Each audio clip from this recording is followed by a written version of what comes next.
Hello and welcome to the programme which looks at the Holy Land. I am Paul Calvert. Psalm 31 verse 1 from the New King James Bible says this: In you, O Lord, I put my trust. Let me never be ashamed. Deliver me in your righteousness. I'm with Gerrit Van Vliet from Christian Friends of Israel. Now, Israel has been at war. Has that meant you've been very, very busy? Oh yes, I'm leading the project Communities Under Attack in CFI, and this is, I think, the most busy time I ever had during the last year.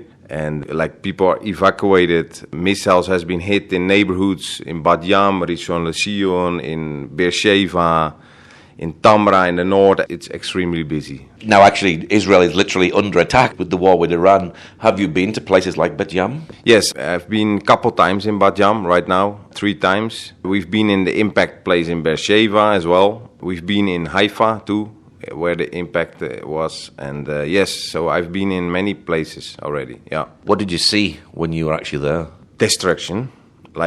For instance, in Bat Yam, 73 buildings are affected. 73 buildings. So, from a distance, you think, okay, one rocket, it's just one building, and that's it. You destroy it, you build it again, and that's it. But no, 73 buildings around. It's a whole neighborhood. I'm coming from a town in the Netherlands where 2,000 people live. Now it's this big, yeah. And it's completely. I was so surprised to see so much destruction. Yeah. Yeah, I was going to ask you, were you shocked to see the destruction? Yes, I was absolutely shocked. And increased when we talked with people. I mean, if we talk about Bat Yam, it's a miracle that I think there 3 people died. It's four people died. So it's a miracle. I mean, such an impact and so less casualties.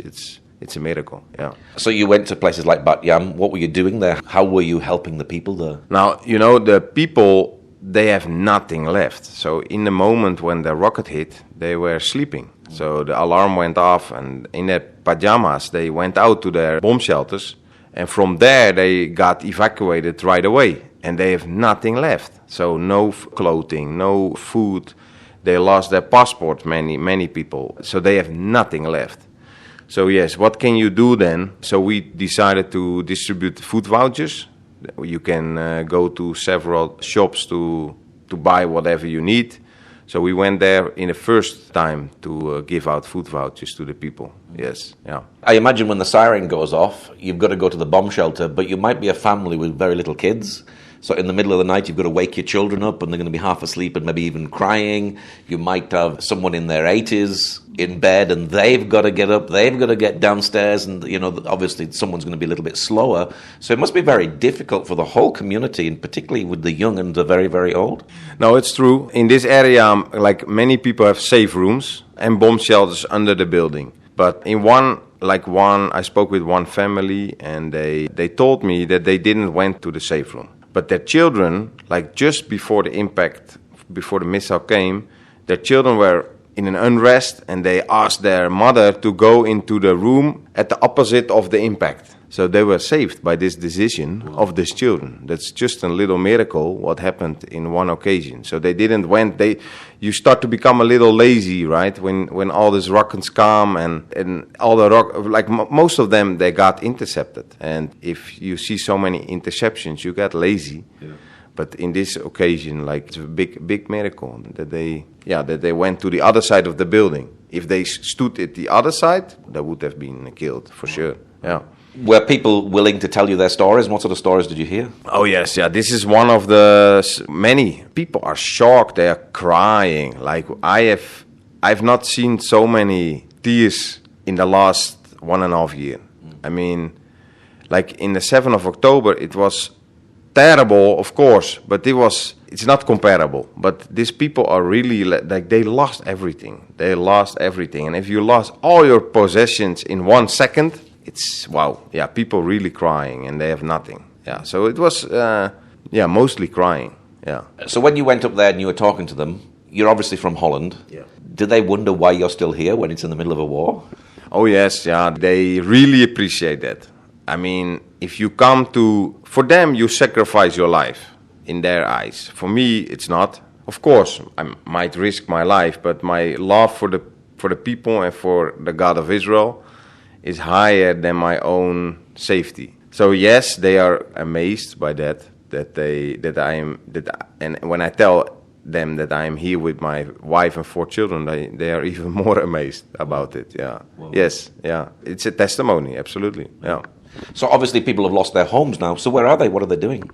They are staying in hotels right now. So they got evacuated to several hotels. Like yesterday, we went, for instance, to distribute clothing, like new clothes. They have nothing. So they lack everything. And in Bat Yam, in particular, it's quite a poor area. So they don't have a lot of money to recover. So they got evacuated to hotels, and now they need to search for new homes. But Bat Yam is fully packed, It's very hard to find one new apartment. But there are at least 2,000 evacuees. So they all need a new place. And if you are really rooted in one place, you don't want to go to another place. Yeah. So that's a big, big problem. Yeah, and they need to hurry up, because I heard that some people need to leave, I think, in 2 weeks already. Yes. Wow. So it's a big, big problem. So where the impact actually hit, will a lot of these buildings have to be destroyed and rebuilt again? Yes, I think that building with direct impacts, they need to be destroyed and rebuilt. But the rest around, I think, only need a repair of windows, shutters, all this stuff.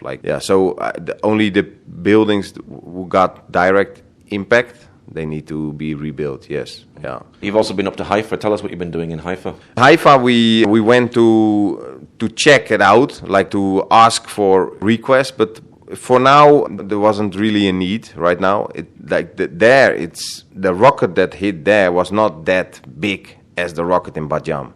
So only in couple buildings were hit, but it depends also what kind of missile it was, right? Like in Bat Yam, it was a completely, and even also in Beersheba they used a 400 kilogram explosion rocket. It's ridiculous. Yeah. Now you're here with your family. You have children. How do they feel living in a war zone? When their father is in rest, they are in rest. Yeah. That's how it works. And we trust God that He wants us to be here, and we trust Him. Of course, for instance, we have I have 4 sons, and the third is 8. In this age, it's more difficult. So he's very alert. And when the telephone is ringing from the home front command, he's immediately alert and want to know what's happening. And then I need to calm him down. And so yes, yeah, it's a challenge sometimes. Absolutely. Are they good at going down to the bomb shelter? Have they got used to doing that now? Yes, yes, they are very used to do it. And when the home front command app is ringing, it helps a lot to prepare them. For families, it's amazing, this application. And so yes, we have a good structure right now. Yes. Do they understand the dangers of what's happening, what's going on? Yes, but I don't tell them everything. What I see. When I really emphasize on what the impact of these rockets are, they might be more scared. So I try to hide that for them. Not that I don't talk with them. Of course, we are a very open family. We talk about everything, but just you need to be smart as well, to prevent them to be exposed at the danger. Yeah. Why do you do what you do? Because I believe that God wants me to be here, and God put so much love for the people here in Israel that I feel like I need to be here to help them, to comfort them, to pray for them, to be with them. And, it's a kind of shepherd feeling, You want to be where your people suffer. And that's how it feels for me. You want to be here because the people who you love, they suffer.